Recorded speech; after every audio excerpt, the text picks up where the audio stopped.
7.23, the verse goes, antavat phalam tesham, antavat phalam tesham, bhavatyalpa medhasam, bhavatyalpa medhasam, devān deva-yajo yanti, devān deva-yajo yanti, madbhakta yanti mamapi, madbhakta yanti mamapi. So the verse says, those endowed with alpa-medhasām, which means limited discerning power of the intellect. So with such intellect, they put the power of desire on things which will perish soon. So we have to have the wisdom to know that though it looks like we are seeking for things such as people, wealth, or cars, whatever, what we are actually seeking for is the thing will bring, not the thing in itself. So we think that by attaining this thing will bring me self-worth, this thing will bring me peace, this thing will bring me happiness. But this happiness and sense of self-worth and peace is very short-lived, antavat. And the problem is, when it ends, we will not realize that all things have very limited power to give us that kind of bliss, which is what we are looking for. So we will keep on looking for other things. So this thing gave me this much of units of happiness and it's gone.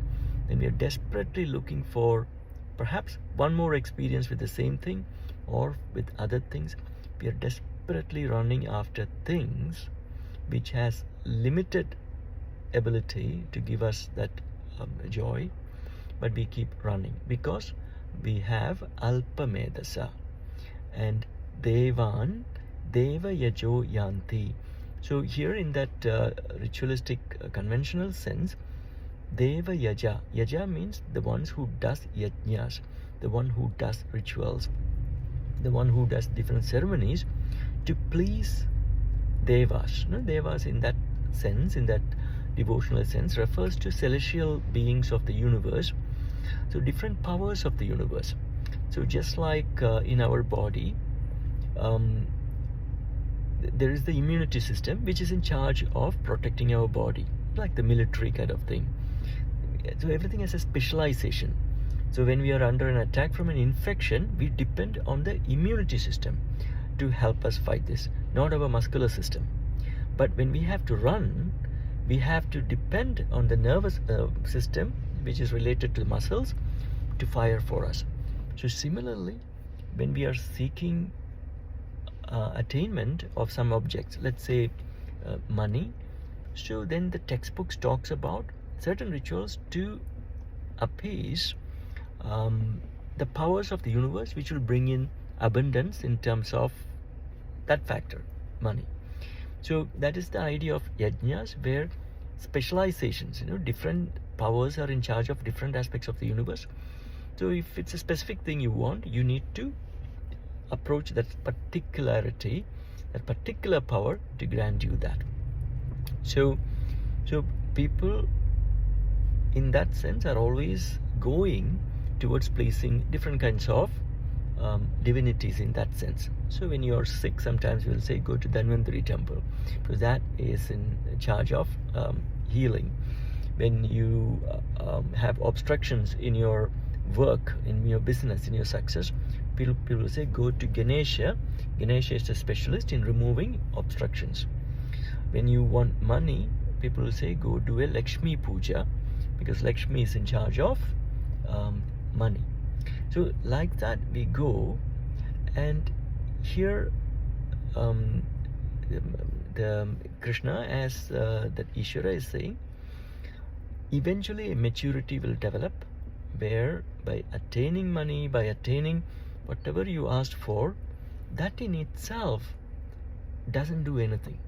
We just thought that through that we will connect to a sense of ourself, which is the happier self, which is a more contented self. But we will find that we are not attaining that self just because we have some money and success. So how do we attain that self? How do we align with that self of us, where we feel that that abundance and all of those things within us? So when you realize that it is the self you are seeking, then you start to look for all of this within, and that is what is meant by madbhakta. Mama yanti mamapi, will come towards me. So you're not coming towards me for getting some favors from me. You're coming to me to merge into me. Okay, not for any kinds of small graces. You want to realize your oneness with me. So that is the meaning of 7.23. Namaste.